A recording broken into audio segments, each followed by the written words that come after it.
Hey everybody, JMAXICUS here with another video for you. This one being the Halloween Draft Challenge. So I went 9-1 in this one. The one loss was because of lag. I was actually winning and so close to winning, but I lagged out and he got a balloon on my tower that I wasn't able to respond to in time because of the lag. But other than that, got the 9 wins, and now we get to collect this awesome skeleton barrel, sorry. So there we go. Let's see what we get in our chest as well. Some more skeleton barrels, some zap, a hog rider, and golem. And I actually saved up my 50 entry refee. Huh? This is I saved up my chest actually just to get more of the skeleton barrel. So let's see if we can get any more with them. Got the gold chest here, and nope. How about the giant chests? Flying machine. Oh, 108 skeleton barrels. Some Valkyrie.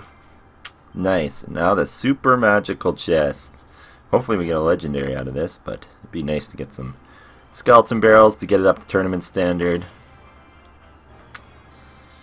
Fireball. Executioner. Well, no skeleton barrel, but we did get a legendary. And what is it going to be? It is Night Witch. 3 of 10. I was hoping for a miner. My miner is actually kind of under leveled here.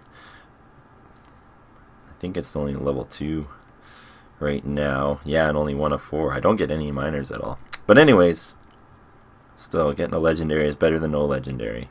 So with this Halloween draft challenge, you get a reward for every win, and you do get that free entry, which is nice, from Supercell. I'm just going to go over some tips for drafting. Drafting is actually one of my specialties, and unfortunately Supercell did an update last night for a maintenance break, and it reset all the replays, so I don't have any of the replays, but I was able to get some clan battles in with my Clash easy peasy. So I'm going to go through some of those with you and the drafting order, as well as I'm going to give sort of a mini tier list on here as well as to cards that you should prioritize over others, and to help you get those 9 wins. Here are a few drafting tips that will help you get those 9 wins in the Halloween Draft Challenge. It is very important with your 4 cards that you choose the card that counters the other card. If it's not a clear-cut choice, go what is best for your deck. Some examples of this would be if you have Princess and Log. You'll want to take the Log to counter the Princess, as it nets you a +1 elixir trade.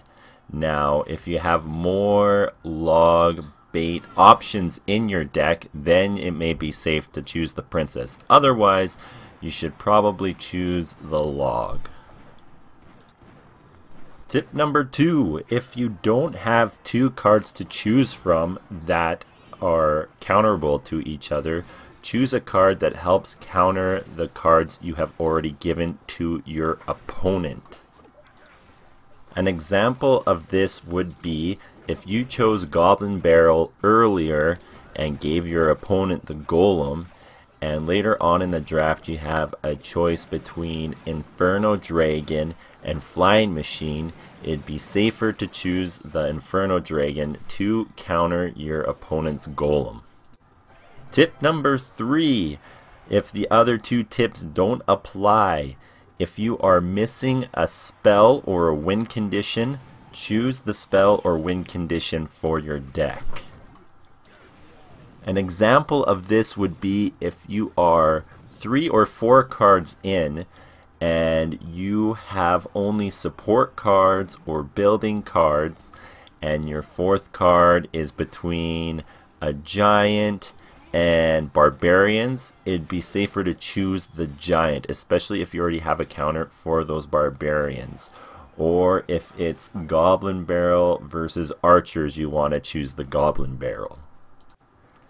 Tip number 4 would be to choose the more meta card if none of the other tips apply. An example of this would be if I had the personal choice between Hog Rider and Giant, I would most definitely choose Hog Rider over the Giant. This would be for if you are drafting your first card and you're put up with this situation. Another situation I see is Archers versus Dart Goblin. I almost always choose the Dart Goblin as it is faster to lock onto targets and take out units. Tip number 5 for your overall drafting. If you can, try and get 1 to 2 win conditions with a spell and the appropriate support cards. An example of a well-rounded draft would be to get a couple win conditions such as Hog Rider Graveyard or Goblin Barrel with a poison and a princess or archers or dart goblin, something for the air.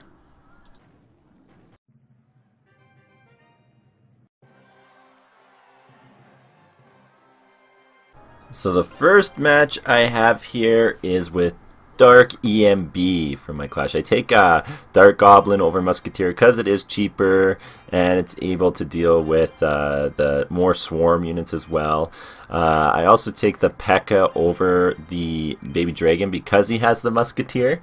And so the P.E.K.K.A. is going to destroy that Musketeer, and the Baby Dragon would just get countered by the Musketeer. Also took Fireball. Fireball, you want to take the spell over the spawner all the time, no matter what it is, even if it's Furnace, just because it's that direct damage to the tower when you need to finish it off.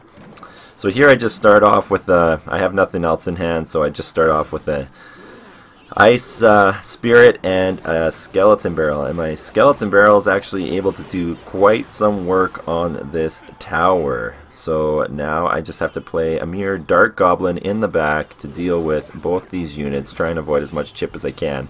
The Spear Goblin hut actually doesn't do too much damage if you leave it ignored. Now I have the perfect counter for his Giant. He didn't know that I had P.E.K.K.A., so this is good for me. I have the Fireball to take out the rest of that Goblin and to chip away at that Musketeer just in range for Zap.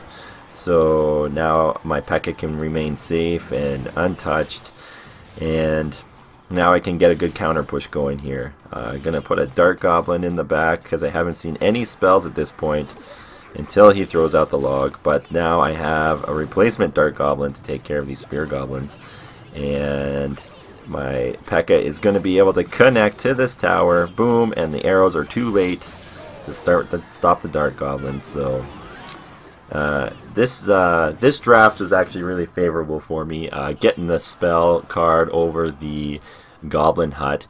Most of the time, well, not most of the time, but a few of the times you'll have a choice between two spells. Like it will say freeze spell. I actually missed that Fireball on the Baby Dragon. That was my bad. You should aim for the shadow when you're aiming for air units, and you'll be able to connect.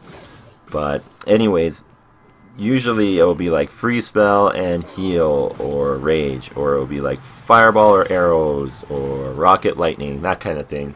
But some of the times it doesn't, and you should choose that spell, especially if it's over a spawner building.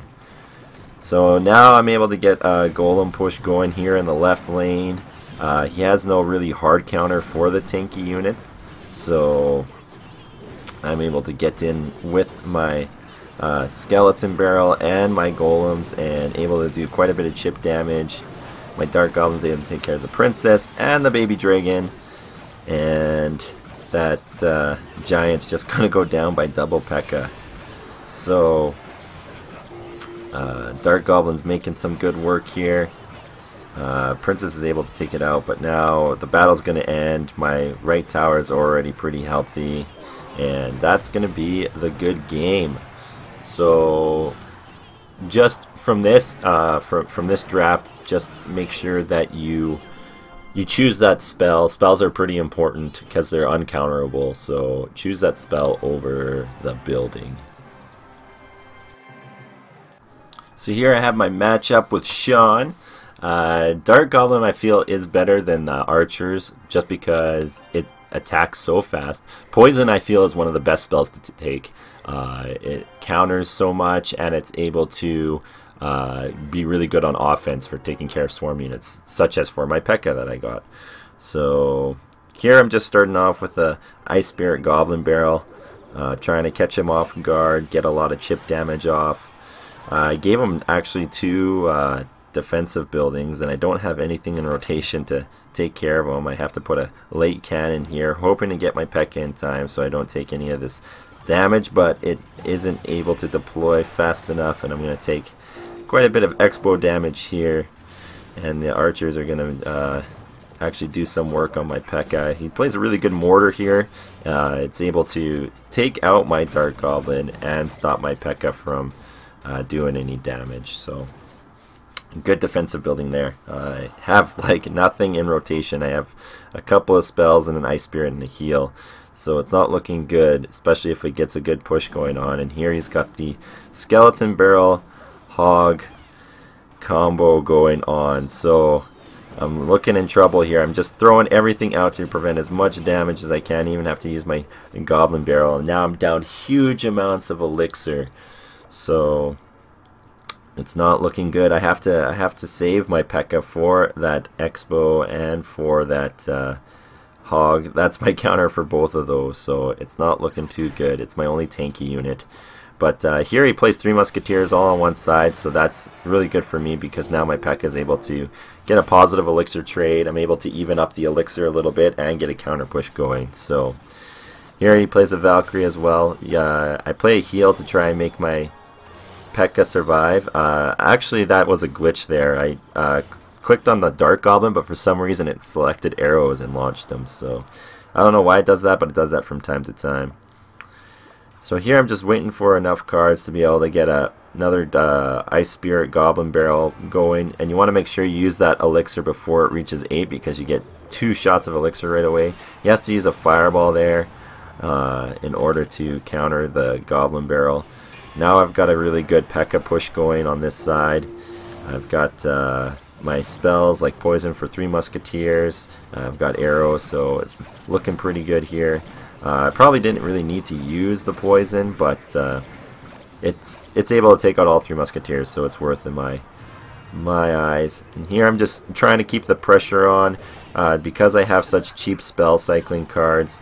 Throw another P.E.K.K.A. out to take care of his Hog Rider. Just able to counter so much. He misses actually my Dark Goblin there, so now I know I got a really strong push going. I got Poison for his Expo. I can play Heal, Ice Spirit, Goblin Barrels. So probably the biggest turn of events here was being able to get my P.E.K.K.A. in the right rotation to get the win.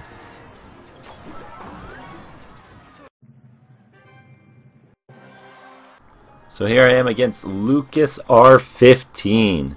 Once again, I got the choice for spell. Here we got spell, and I'll choose Poison every time just because it's able to counter a lot. Here it was between Lava Hound and Graveyard. I took Graveyard because I already have like the tank, as in the Hog, to tank up for the Graveyard to get locked onto the tower. So Lava Hound, if I had Lava Hound earlier, I probably would have taken the Hog there actually. Maybe Graveyard. It's a tough call, but with the cheaper tank, especially since I got Ice Golem as well, it's able to get in a lot of work. So here he plays a Princess at the Bridge. Now I have an option. I can play my Executioner and at the bridge to deal with this Princess right away, or I can take a little bit of damage to the tower and my Executioner, bait out the log to get a really strong push going,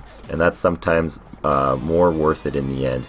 So here he's putting down everything, but I got the Executioner that I had played, I got my Hog, I got Graveyard, and now I got a huge elixir lead as well, and I got the tower. So all in all, it was worth it. Sometimes you have to sacrifice. You have to use your Princess Tower or Crown Tower as a resource, and that's what I did in this case. And now I'm able to start another push on the other side. The same combo, Ice Golem, but this time he plays a Lava Hound, so I put the Executioner on the right side to deal with that Lava Hound. And I'm still able to, I'll still be able to get off a good push because I have Fire Spirits in rotation, so I'll be able to do that with my Hog in order to deal with his guards that he has, and then put a Graveyard down as my Executioner takes care of the right side. So now I've got my Graveyard, my Hog locked on, and it's making short work of that tower. I have to stop this Skeleton Barrel. I throw down the Ice Golem to distract whatever comes out of the Skeleton Barrel and the Lava Pups. And now I got a push going on the right side, although it is weak. And just throwing out the Skeletons to try and save as much damage to this tower. But that means I'm going to be able to push this left side and finish it off with my Hog and Fire Spirits combo. And now it's just pretty much just pushing for the win, doing everything I can to push for that win. Putting the Graveyard down, the Skeletons, and at this point he has just given up, and that will be the 3 crowns. So in this one I followed more of my tier list that I kind of had and chose the better troops and spells, because sometimes in draft you want to adapt to what you have already drafted and what you're giving your opponent, but when you're doing your first card you don't have that choice, and that's when you want to choose the more powerful card that's more powerful in the meta right now, especially for drafting. So that is it, guys. I hope you enjoyed this video. Please comment, like, and subscribe. Tell me anything that you want to see special in the future. And I really liked what Supercell did with here. I like that they did a fun challenge that wasn't too... it's got decent rewards, but I don't know if it's worth the 50 gems just to get that Skeleton Barrel. But it is fun. It is a fun mode.